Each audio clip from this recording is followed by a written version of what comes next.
सक्सेना आपका पुनः आज बहुत दिनों बाद स्वागत कर रहा हूं रीजनिंग की क्लास में। तो जैसा कि आप लोग जानते हैं रीजनिंग की क्लास में कोडिंग डिकोडिंग मैं करा चुका हूं, पूरा डिटेल में मैंने आपको बताया था। फिर भी मेरे पास कुछ बच्चों का ये कहना था कि सर ABCD याद नहीं होती है, ABCD वाली ट्रिक्स एक बार फिर से बता दीजिएगा, या जो आपने कहानी बताई थी वो फिर से बता दीजिएगा। तो आज उसी कहानी को लेके कैसे याद करना है, कैसे याद रहेगा, उसी को लेके फिर से एक बार आपके सामने मैं आया हूँ। स्टार्ट करते हैं। ABCD को याद करने का तरीका देखो, मैंने पहले भी बोला था मैं कुछ चेंज नहीं करने वाला, जो आपको पहले बताया था वही मैं आज फिर से बताऊंगा।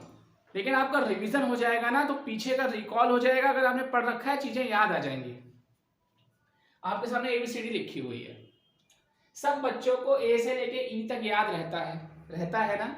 नहीं भी याद रहता है तो बच्चा फटाफट कर लेता है ABCDE, सर E 5 नंबर पे आता है ना।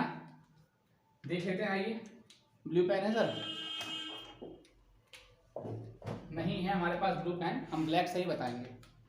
देखिए 1 2 3 4 5, अब आता है 6। तो मैंने आपको क्या बताया था, आज आपको सब मुझे बताना है कमेंट करके। 6 के लिए मैंने क्या बताया था, फिक्स 6। G आता है 7 नंबर पे, तो मैंने क्या बताया था, G7, group of 7 countries, G7। H आता है 8 नंबर पे, मैंने कहा था इसको आप लोग डिजिटली 8 लिख सकते हैं।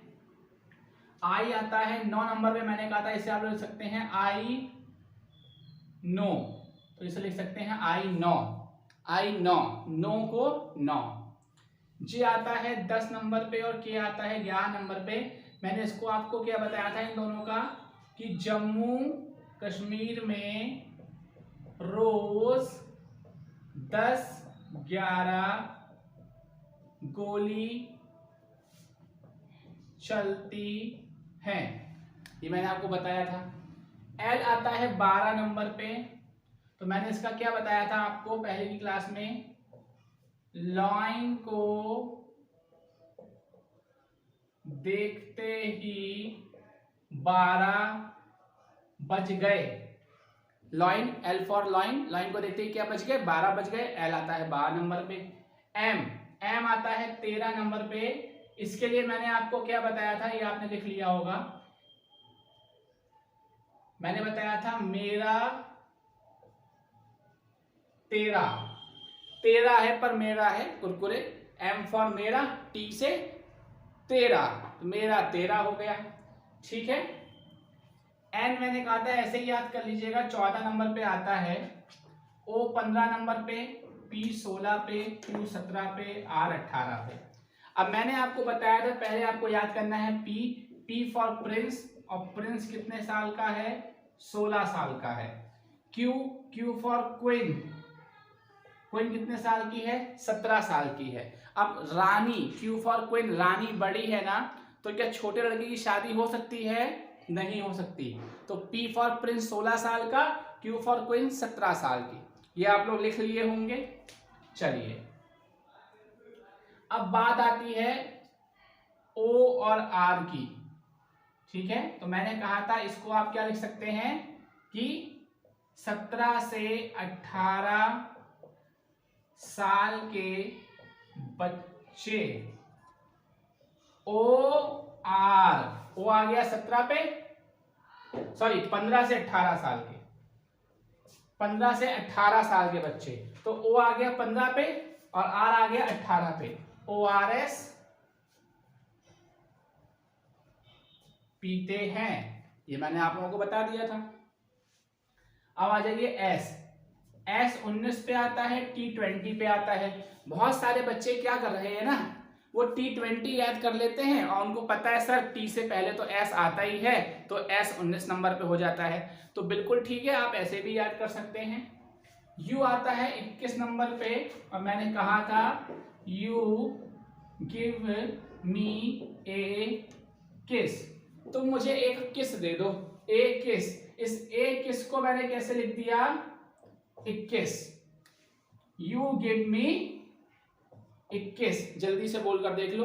तो यू कौन से नंबर पे आ गया, यू 21 नंबर पे आ गया, ठीक है। इसके बाद वी आता है 22 नंबर पे।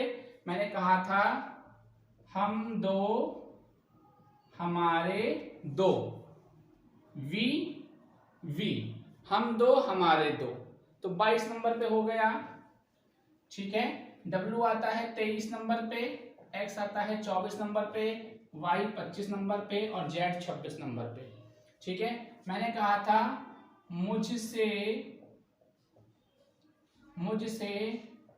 24 घंटे वर्क नहीं होता। तो अगर मुझसे 24 घंटे वर्क नहीं हो पाता है तो मुझसे कितने घंटे वर्क होता है? 23 घंटे। और 23 नंबर पे क्या आ रहा है? W आ रहा है।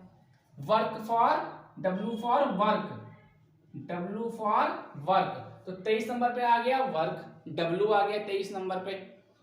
नहीं होता तो नहीं का साइन ट्रू फॉल्स में बचपन में कैसे लगाते थे? ऐसे करके लगाते थे ना, x, तो ये x आ गया 24 नंबर पे।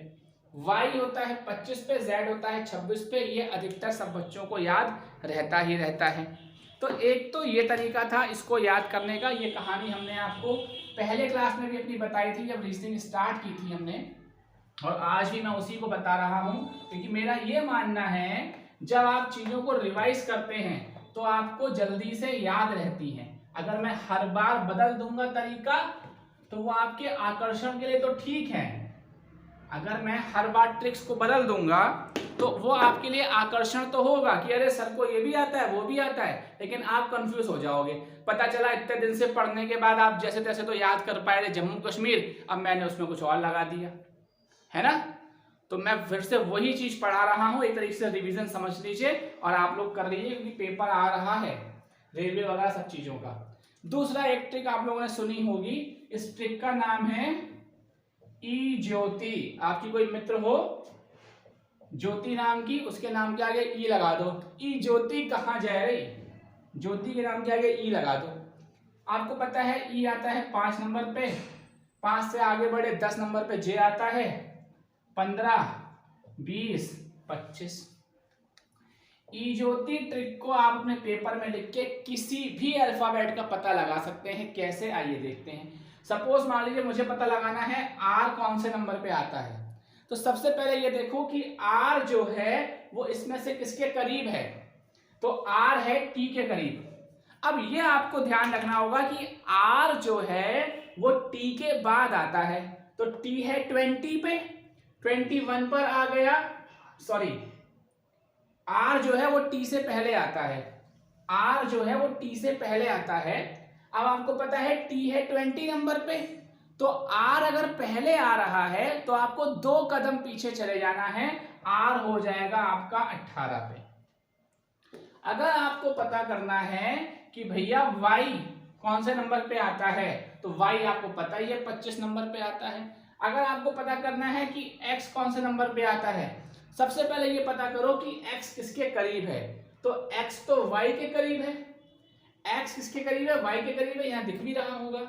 अब ये आपको अपने दिमाग में याद रखना है कि एक्स जो है वो वाई से पहले आता है या बाद में आता है, तो वाई से पहले आता है। एक्स वाई जेड कितना पहले आ रहा है, 1 अंक पहले आता है। वाई 25 पे है तो एक्स कितने पे हो जाएगा, 24 पे हो जाएगा। सपोज मान लीजिए आपको पता करना है कि जी कितने नंबर पे आता है, तो जी किसके करीब है, जी करीब है ई के। और आपको ये भी पता है जी जो है वो ई के बाद आता है, ई है 5 नंबर पे, E F G F 6 number पे, और जी आ गया आपका 7 नंबर पे। तो इस ई ज्योति की ट्रिक को लगाकर आप किसी भी अल्फाबेट को पता कर सकते हैं। अगर आपको उसका अंक, उसका नंबर नहीं पता है, बस आपको ये मालूम होना चाहिए ई 5 नंबर पे आता है और सब में 5 प्लस करते जाओ तो ज्योति दीदी की स्पेलिंग बन जाती है। सब में +5 करते जाओ, ज्योति दीदी की स्पेलिंग बन जाती है। और ज्योति हमारी सहेली, हमारी बहन, हमारी गर्लफ्रेंड जो भी है, वो हमें बाकी सब अल्फाबेट्स को लाने में मदद कर देती है। समझ में आ गया? चलिए, अब बच्चों का ये भी कहना है कि सर रिवर्स ABCD कैसे याद होगी, यानी कि अपोजिट कैसे याद होगी। तो भाई सिंपल से देखो, तुम्हारे सामने ये लिखा हुआ है, सही है, तुम्हारे सामने ये लिखा हुआ है ना, एक ही वीडियो में सब कुछ बता रहा हूं, देख लो।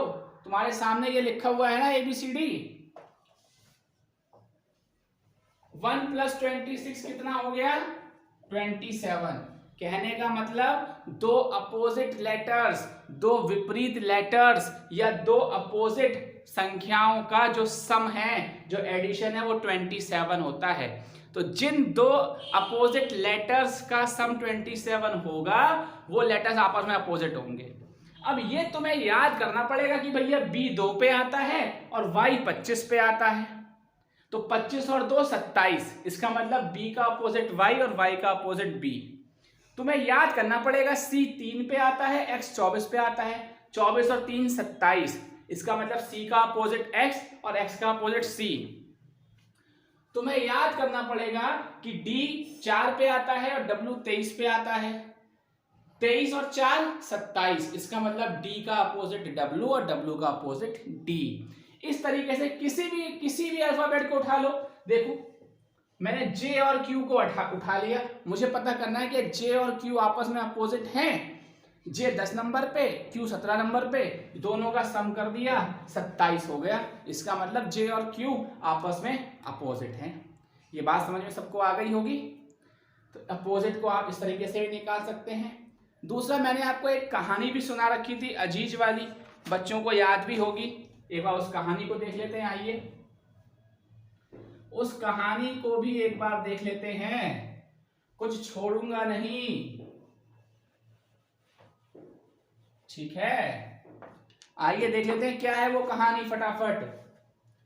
कहानी थी कि अजीज नाम का लड़का था जिसको क्या बहुत पसंद था, जिसको क्रैक्स और ड्यू, अरे माउंटेन ड्यू, डर के आगे जीत है बाबा, वो वाला ड्यू।